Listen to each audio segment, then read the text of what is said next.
Welcome to our channel.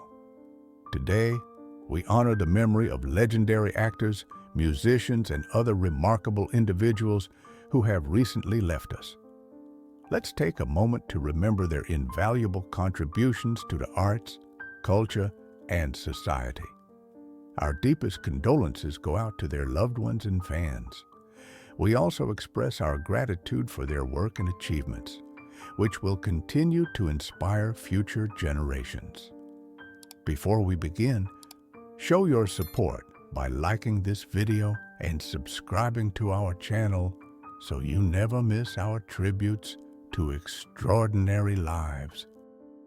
On April 11, 2025, the world lost one of its most influential scientific minds with the passing of Jonathan Edward Collins in Boston, Massachusetts. A renowned American neuroscientist, educator, and visionary, Collins left behind a legacy that reshaped the field of brain research and inspired generations of scientists, students, and readers around the world. His death marked not only the end of a remarkable life, but the closing of a chapter in the evolution of modern neuroscience.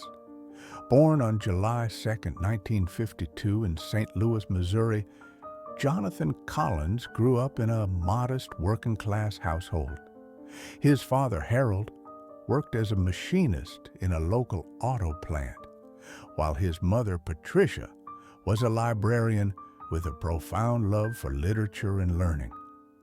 Despite financial hardships, the Collins family instilled in their children a deep respect for education, perseverance, and intellectual curiosity.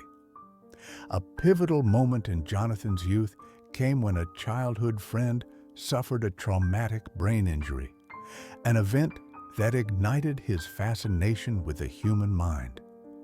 Collins excelled academically and earned a scholarship to Washington University in St. Louis, where he majored in biology and psychology. His passion for neuroscience took him to MIT, where he earned his PhD under the guidance of the legendary Eric Kandel.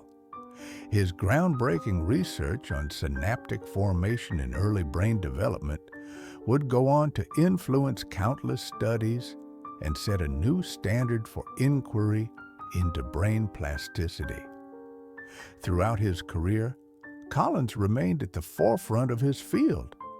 He launched his academic journey at Stanford University, where he co-founded one of the country's first interdisciplinary labs, merging neuroscience with engineering and computer science. In the 1990s, he became the director of the National Institute of Brain Research, NIBR, in Boston, transforming it into a world-leading institution for neurological research and innovation. His contributions were immense. Collins led the development of the Neural Interface Grid, a pioneering tool for mapping cognitive decline and treating neurodegenerative diseases like Alzheimer's and Parkinson's. His insights into memory, learning, and consciousness expanded the boundaries of what science believed possible. In recognition of his work, he received numerous accolades, including the Kavli Prize, the Lasker Award, and the Presidential Medal of Freedom. He was elected to the National Academy of Sciences and received honorary degrees from Harvard, Stanford, and Oxford.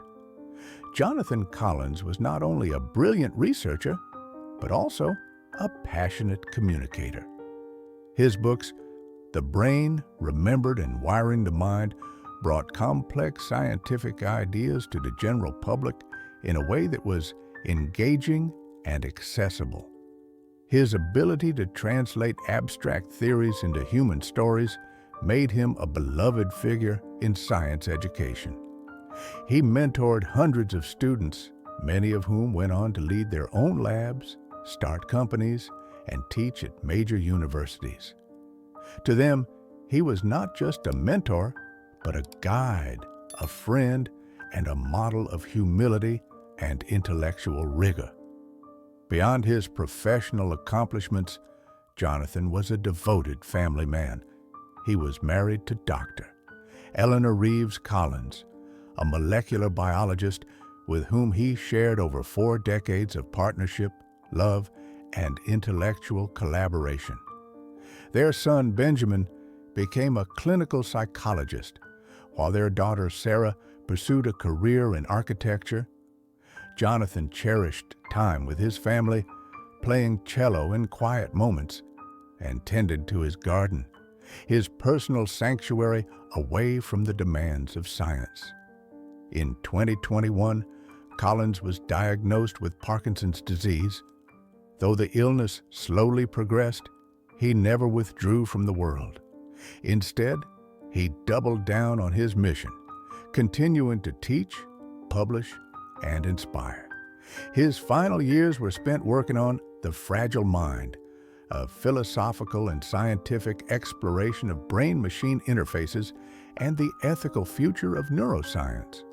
He also established a scholarship for underprivileged students pursuing careers in brain science, ensuring that his passion for learning would outlive him. Jonathan Edward Collins left behind not just memories, but a whole era, etched into the minds he inspired, the knowledge he uncovered, and the future he helped illuminate through science, empathy, and dedication. On April 10th, 2025, the world bid farewell to Margaret Elaine Carter, a legendary American pianist, educator, and cultural ambassador who passed away peacefully at her home in New York City at the age of 74. Her death marked the end of an era for classical music, an era defined by her unmatched artistry, deep commitment to music education, and unwavering dedication to making music accessible to all. Born on November 19, 1950, in Cleveland, Ohio, Margaret Carter grew up in a modest household during a time of great social change in America.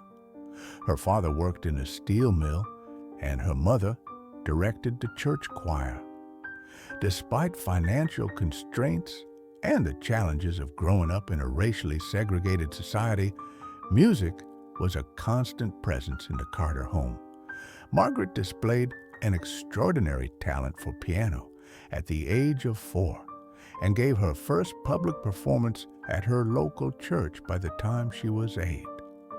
Without a piano at home, she would walk to neighbors' houses or stay after school just to practice. Recognizing her daughter's immense talent, Margaret's mother helped her secure a scholarship to a summer program at Oberlin College, where she was introduced to formal classical training. This early opportunity became the gateway to her lifelong journey in music. She was later accepted to the Juilliard School in New York City, where she studied under the celebrated pianist Nadia Reisenberg.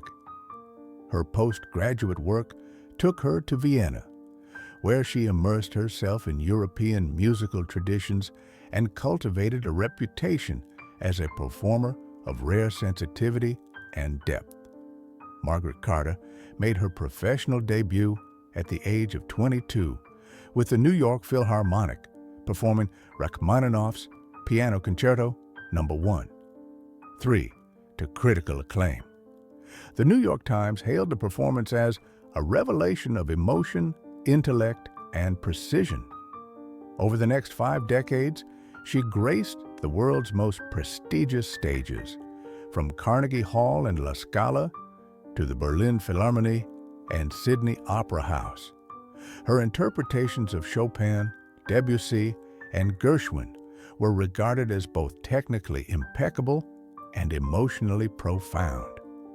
In addition to her career as a performer, Margaret was a devoted music educator. She held teaching positions at Juilliard and the Curtis Institute of Music, and her master classes were sought after globally.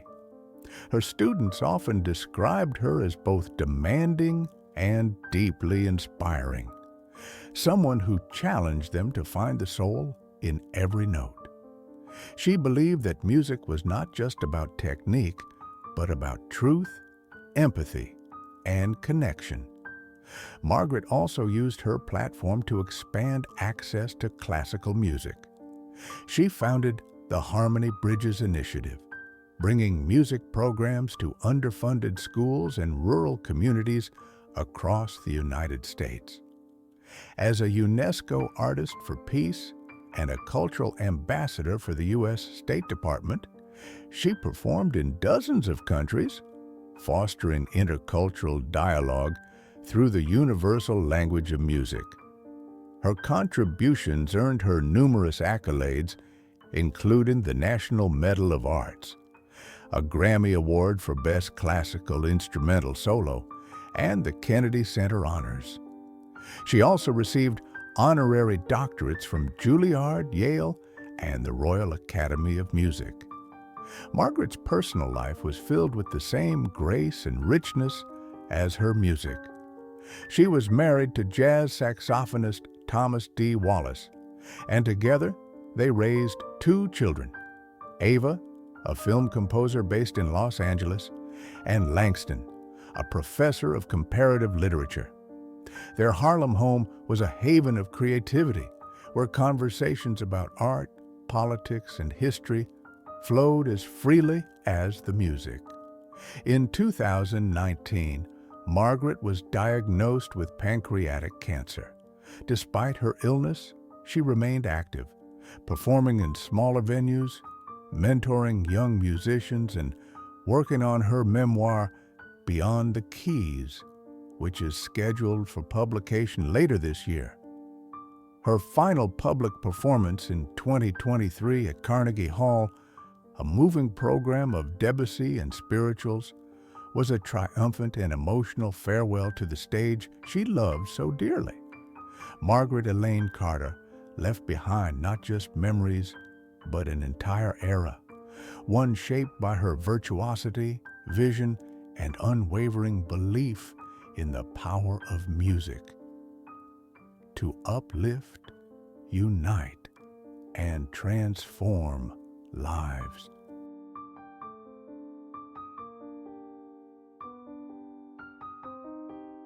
O'Shea Jackson Jr. was born on February 24, 1991, in Los Angeles, California, into a family steeped in artistic legacy and cultural significance.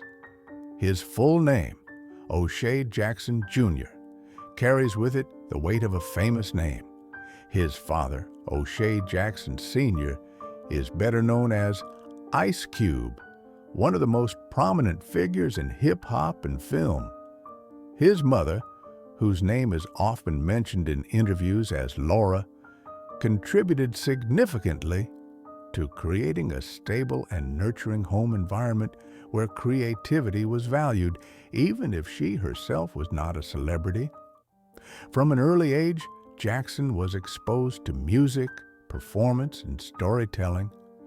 Despite the fact that his father's fame could have overshadowed any personal pursuits, his parents were determined to support his individual talents and encourage him to forge his own path. Growing up in Los Angeles, O'Shea Jackson Jr. was surrounded by the vibrant art scene of the city. Even though the entertainment industry was part of his family's life, he experienced a relatively normal childhood. His parents instilled in him strong values of work ethic, discipline, and resilience. Family gatherings often included discussions about music, film, and social issues, conversations that would later influence his perspective as an artist and actor. While his father's career in music and acting was widely publicized, young O'Shea was allowed to explore his own interests, and he was encouraged to develop his creativity irrespective of the spotlight. During his formative years, Jackson attended neighborhood schools in Los Angeles, where he exhibited a natural flair for performance. Even as a child, his expressive nature and ability to mimic voices and personalities stood out. Teachers and classmates alike would often remark on his knack for storytelling. It wasn't long before he became a favorite during school assemblies and talent shows. O'Shea's early exposure to hip-hop came directly from his home environment.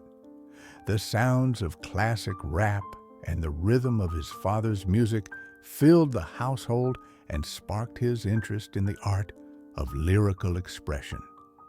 In addition to music, he showed an early interest in theater. While details about his specific involvement in school drama clubs are scarce, various interviews indicate that he participated in school plays and community theater projects. These experiences provided him with an early platform to experiment with acting, learn about stage presence, and develop confidence in front of an audience. Balancing academics with creative pursuits, Jackson was known as a well-rounded student who both excelled in his studies and embraced his artistic side. While still in high school, O'Shea Jackson Jr. began to dip his toes into the world of professional performance. He participated in local talent shows and open mic nights, where his ability to deliver powerful vocal performances and his natural stage presence quickly garnered attention. Although he was initially influenced by his father's work in hip-hop, Jackson's style was distinctly his own. He experimented with writing his own lyrics and composing simple beats, blending the raw energy of rap with a more thoughtful, sometimes introspective approach. These early creative experiments, though modest and performed at local venues, laid the foundation for his future career. After graduating from high school, Jackson decided that pursuing further education in the arts would be a key step in his journey. Although much of his early reputation was built informally through performances and small gigs, he recognized that formal training could help him refine his talents and broaden his creative horizons. He enrolled in a performing arts program at a local college in Los Angeles, where he studied acting, voice, and improvisation. This period was transformative. Rigorous classes and mentorship from experienced coaches helped him polish his raw talent and gain deeper insights into the art of performance. During this time, he also began auditioning for small roles in independent films and television projects. Though he faced considerable competition and often encountered rejection, each audition became a learning experience. His initial setbacks taught him the importance of persistence, the value of continual self-improvement, and the need to develop a unique style that would set him apart from others in the industry. The road to success was neither smooth nor straightforward. While his early experiences in performance had been encouraging, Jackson quickly encountered the harsh realities of the competitive entertainment industry. One of his primary challenges was overcoming the shadow of his father's monumental legacy. Being the son of Ice Cube came with immense expectations and frequent comparisons, both from the media and from industry insiders. Determined to establish his own identity, Jackson dedicated himself to finding a voice that was distinctly his own.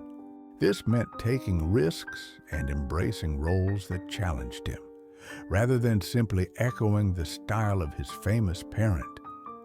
He began to experiment with blending elements of rap, spoken word, and dramatic monologues in his performances, gradually forging a unique aesthetic that resonated with younger audiences. These early experiments were not without failure. His initial attempts at solo projects sometimes received lukewarm responses, but every setback fueled his determination to evolve. As his career began to take off, Jackson sought out opportunities that would challenge him as an actor. He enrolled in advanced acting workshops and sought mentorship from established directors in the independent film circuit. His hard work and willingness to take on diverse roles slowly began to pay dividends. He appeared in several short films and independent features that showcased his ability to portray complex characters with nuance and authenticity. One of the key moments in his early acting career came when he was cast in a role that required him to portray a figure with deep internal conflict. His performance was both powerful and moving, earning him praise from critics and attracting the attention of larger production companies. That role marked the moment when Jackson's career started to transition from that of an emerging talent to that of a promising actor on the rise. The recognition he gained from this project set the stage for his subsequent engagements in television and film. Jackson's growing reputation eventually opened doors to television opportunities. He began appearing on talk shows, variety programs, and even as a guest on reality competitions that celebrated hip-hop culture and artistic expression. These appearances allowed him to engage with a broader audience, demonstrate his versatility, and further establish his unique identity in the public eye. At this juncture, Jackson's evolving style, honed through years of training, experimentation, and overcoming rejection, made it clear that he was destined for a long and influential career in entertainment. His blend of raw talent, combined with a deep understanding of the art of performance passed down from his family, positioned him uniquely in an industry often overshadowed by legacy acts. His early success served as a springboard for future projects that would eventually elevate him to international recognition. But at this stage, he was still building the foundation upon which his future stardom would rest. O'Shea Jackson Jr.'s early journey is a testament to the power of perseverance, creative exploration, and the courage to forge an independent identity despite formidable family legacies. With every audition, every small role, and every public appearance, he inched closer to becoming a true megastar. His story, rich with early successes, significant challenges, and relentless self-improvement, serves as an inspiration to aspiring artists who dream of leaving their mark on the world. While he has already achieved significant milestones in his relatively young career, the road ahead promises further evolution and greater accolades. O'Shea Jackson Jr. remains on the cusp of mainstream breakthrough, poised to redefine his legacy as not only the son of a music legend, but as a dynamic, multi-talented entertainer in his own right. His journey reminds us that true success comes not from relying solely on the past, but from the courage to innovate and pursue one's dreams with unwavering dedication. In summary, O'Shea Jackson Jr.'s biography is a rich narrative of a young man raised in the limelight who chose to embrace his unique identity and build a career based on hard work, artistic integrity, and continual self-improvement. His early years, marked by active engagement in school plays, local talent shows, and creative experimentation, laid the groundwork for a professional career that would ultimately see him emerge as a rising star on television and film. Though his peak popularity is still on the horizon, his journey thus far stands as an inspiring example of how persistence, talent, and dedication can overcome any obstacle on the road to success.